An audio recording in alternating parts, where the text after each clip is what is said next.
दोस्तों, मुझे तो एक बात आज तक समझ में नहीं आई कि ये जो प्यार मोहब्बत इश्क है, इसका एक एक अक्षर विकलांग क्यों है। जब यही नहीं पूरा है तो प्यार कहाँ से पूरा होगा।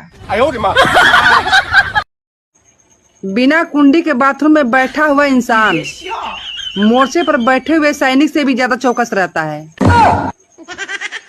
पता नहीं कब खुल जाए।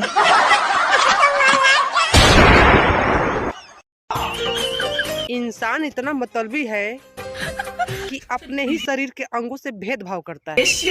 मुंह पर डब और पैरों में घड़ी साबुन लगाता है जी।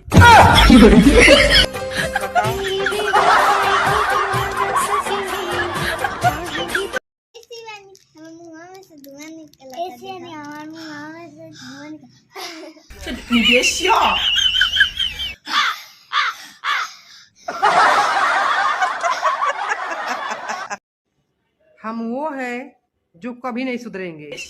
या तो ब्लॉक कीजिए या बर्दाश्त कीजिए।